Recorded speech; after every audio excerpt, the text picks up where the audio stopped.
Oliver Tree. On June 14, 2026, two helicopters were flying separate routes over the Recreio dos Bandeirantes neighborhood in the southwest of Rio de Janeiro, Brazil. One was a Bell 206B Jet Ranger 3, carrying pilot Alexandra Souza and 4 passengers, a 32-year-old American singer, Oliver Tree, Argentine director Lucas Vinhal, Argentine YouTuber Gaspar Prim, known online as Gaspy, and Brazilian music producer Lucas Froda. The other was a privately owned Eurocopter, AS-35OB2, flying solo with only its pilot, Charles Marcilac, on board. The two aircraft had departed from different locations. The Bell came from Angra dos Reis. The Eurocopter had taken off from Jacarepaguá. Both had filed flight plans and departed in compliance with regulations. Neither crew knew the other was there. At 8:59 a.m., they met in the air above the grounds of an abandoned church. The collision was direct. Both aircraft came apart and fell onto the parking lot of a car dealership below, where a row of electric vehicles was parked. The impact ignited a fire that spread across the lot. Firefighters responded within minutes and extinguished the blaze. 5 bodies were recovered from inside one helicopter. A 6th was found near the second aircraft. There were no survivors. Oliver Tree had been in the middle of a major world tour spanning dozens of countries and 7 continents. He had performed in Sao Paulo on June 6th. His next scheduled concert was in Lisbon, Portugal on July 1st, but he never made it. Brazil's Aeronautical Accident Investigation Body, CINAPA, opened a formal inquiry into the cause of the collision. An investigation was ongoing at the time of writing. Kobe Bryant. On the morning of January 26, 2020, Kobe Bryant boarded a private Sikorsky S-76B helicopter at John Wayne Airport in Orange County, California. He was headed to Thousand Oaks for a youth basketball tournament at his Mamba Sports Academy. The drive would have taken 2 hours through Los Angeles traffic. By helicopter, it was 30 minutes. On board with him were his 13-year-old daughter, Gianna, baseball coach John Altobelli, his wife, Carrie, and their 14-year-old daughter, Alyssa. Also on board were Sarah Chester and her 13-year-old daughter, Peyton, basketball coach Christina Mauser, and pilot Ara Zobayan. 9 people total. The helicopter took off just after 9 a.m. and flew northwest through Southern California under heavy fog. Zobayan was flying under visual flight rules, which required him to be able to see where he was going at all times. But the fog that morning was thick over the Santa Monica Mountains. Regulations required a minimum of 1,000 feet of ceiling and 3 miles of visibility. There was neither. Zobayan contacted air traffic control and asked for permission to fly low to avoid the clouds.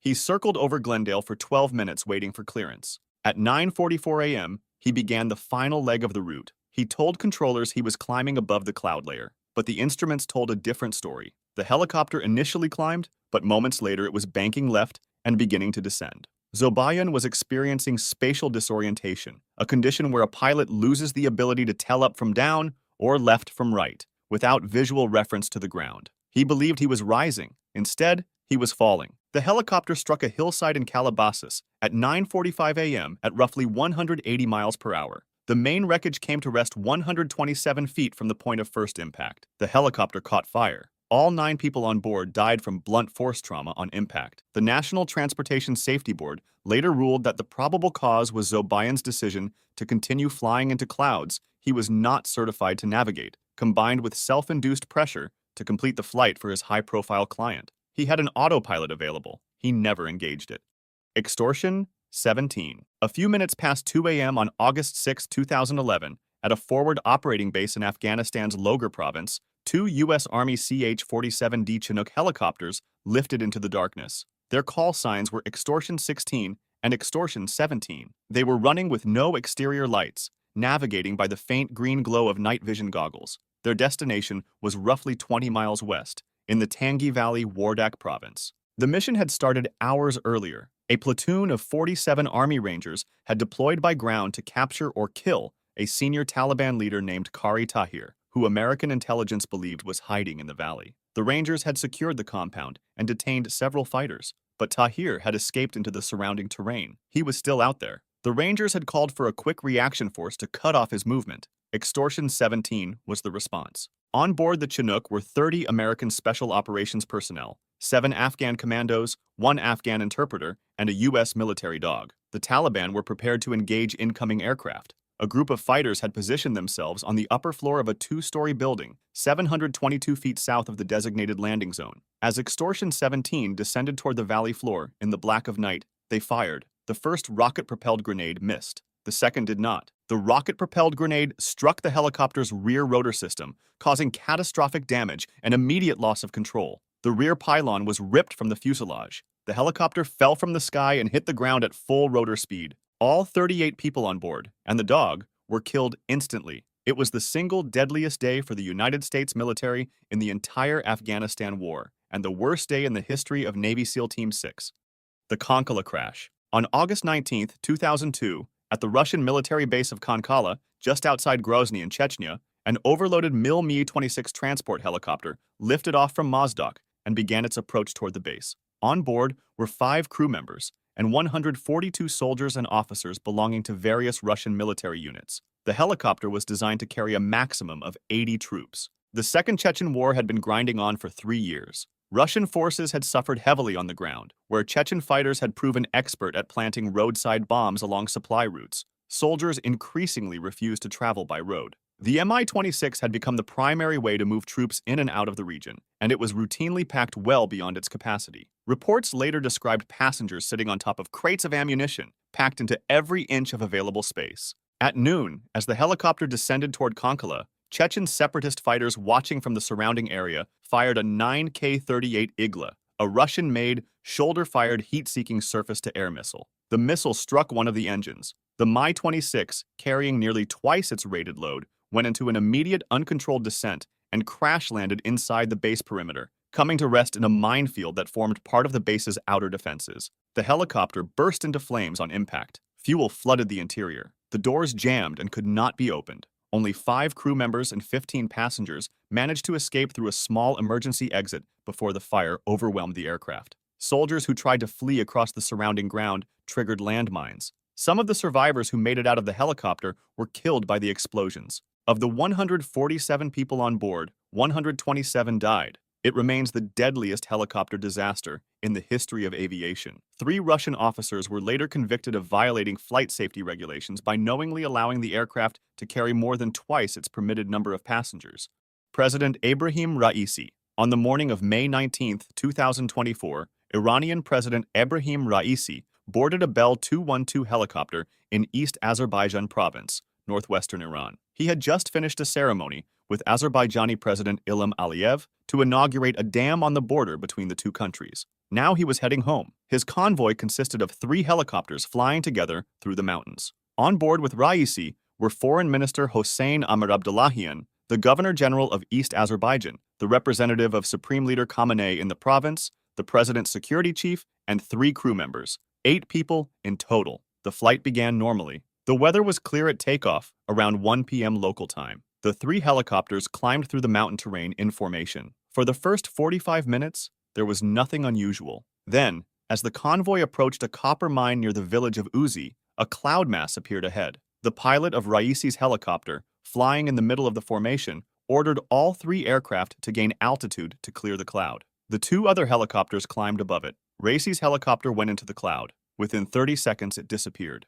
The pilot of the second helicopter turned back to look for the missing aircraft. He circled several times. He could not descend into the cloud, and he could not reach the presidential helicopter by radio. Then he landed at the nearby Sungun copper mine and raised the alarm. Rescue teams were deployed immediately, but conditions made it nearly impossible to operate. Dense fog rolled across the mountains. Temperatures dropped sharply overnight. The terrain was rugged and largely inaccessible by vehicle. Search teams worked through the night with thermal drones and on foot. One of those on board, Ayatollah Muhammad Ali al-Hashim, answered a single phone call meant for the pilot after the crash. He said they had gone down in a valley and described not feeling well among trees. Then contact was lost again. The wreckage was found the following morning. It had struck the mountainside and caught fire. There were no survivors. All 8 people on board were confirmed dead. An investigation by the Iranian armed forces concluded the helicopter had struck the terrain on its designated flight path, but they found no evidence of attack or sabotage.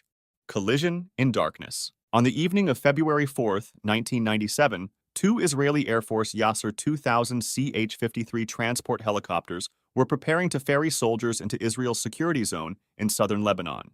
The previous day's flight had been canceled due to bad weather. When the fog cleared on the 4th, the mission was approved to go ahead. The 2 helicopters flew from their base at Tel Nof to Rosh Pina in northern Israel, where the troops were loaded aboard. One helicopter, tail number 357, carried 33 soldiers and a crew of 4. The other, Tail number 903 carried 32 soldiers and a crew of 4. The soldiers were young combat infantry troops, most of them in their late teens and early 20s, going for a routine rotation to 2 separate outposts deep in Lebanon, one heading for Beaufort Castle, the other for a post known as the Pumpkin. At 6:48 p.m., both helicopters took off from Rosh Pina within seconds of each other. They were supposed to be heading to separate landing zones, but they were flying the same corridor in the dark. At 6:56 p.m., both helicopters reported crossing the border into Lebanon. About 2 minutes later, air traffic control lost radar contact with both aircraft. Attempts to reach them by radio failed. The main rotor of helicopter 357 struck the tail of helicopter 903. The impact was catastrophic and instantaneous. Both aircraft came apart and fell from 600 feet into the Shezer Yashuv in the Upper Galilee. Both helicopters burned on impact. All 73 soldiers and crew members aboard both helicopters were killed. It was the worst disaster in the history of the IDF. In the aftermath, many Israelis questioned why their soldiers were still stationed in southern Lebanon, viewing the occupation as a costly and increasingly unjustified mission. A protest movement called the Four Mothers formed, demanding Israel withdraw from southern Lebanon. 3 years later, in 2000, Israel did. General Bipin Rawat. On December 8, 2021, General Bipin Rawat, India's 63-year-old Chief of Defense Staff and the country's highest-ranking military officer, boarded an Indian Air Force Mi-17V5 helicopter at Sulur Air Force Station in Coimbatore, Tamil Nadu. With him were his wife, Madhulika Rawat, his defense advisor, Brigadier Lakhbinder Singh Litter, Staff Officer Lieutenant Colonel Harjinder Singh, Wing Commander S.S. Pradeep, and 9 other armed forces personnel, including the 4-member flight crew, making 14 people in total. They were flying to the Defense Services Staff College in Wellington, where Rawat was scheduled to address faculty and students. The distance was roughly 50 miles. The helicopter took off at approximately 11:50 a.m. The flight proceeded without incident for most of the journey. As it descended toward Wellington, the aircraft entered cloud cover over the forested hill terrain near Kunur. The pilot lost visual reference to the ground. According to the Indian Air Force's investigation, the helicopter entered a sudden change in weather conditions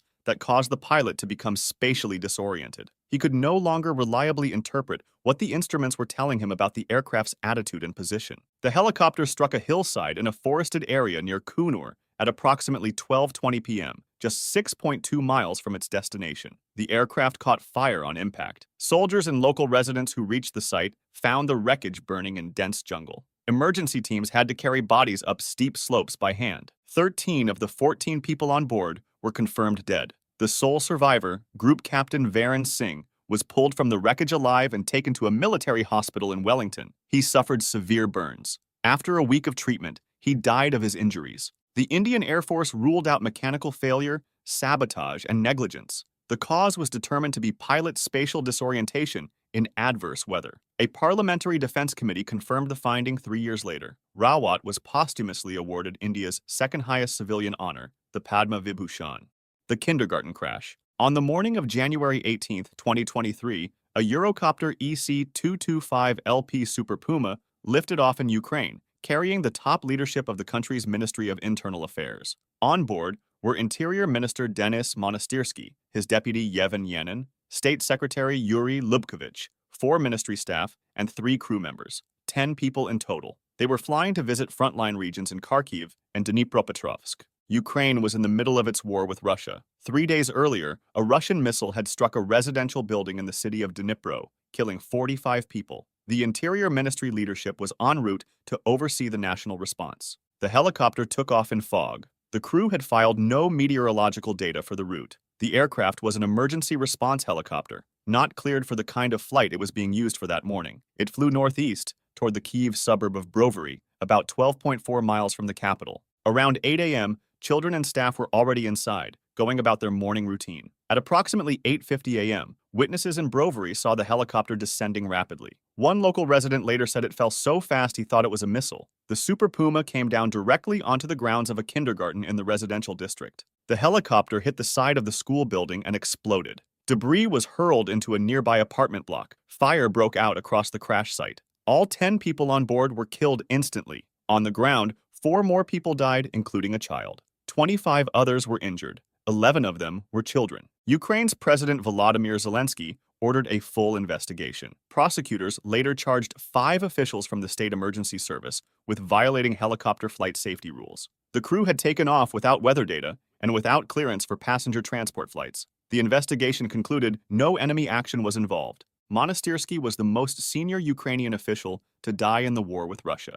Disaster of 54. On the evening of May 10, 1977, an Israeli Air Force Sikorsky CH-53 Yasser helicopter was conducting a military training exercise in the Jordan Valley, north of Jericho, in the occupied West Bank. On board were 44 soldiers, most of them paratroopers, and a flight crew of 54 people in total. The exercise was a night flight over the Jordan Valley. The terrain below was a wadi, a dry riverbed, carved into the valley floor in the darkness. The helicopter was flying at low altitude, as required by the training parameters. There were no lights below to give the crew a reliable sense of how close to the ground they were. The pilot flew the helicopter into the terrain. The aircraft struck a hillside and exploded on impact. All 54 people on board were killed. Investigators determined the cause to be controlled flight into terrain. The pilot had flown a functioning, undamaged aircraft directly into the ground while traveling at low altitude in the dark, with no visual reference to the hillside ahead. There had been no warning, no mechanical failure, and no hostile action. The crash became known in Israel as Asan Hanun Deiled, the disaster of the 54. If you'd like to see more stories like this, make sure to subscribe and feel free to drop suggestions for the next video in the comments.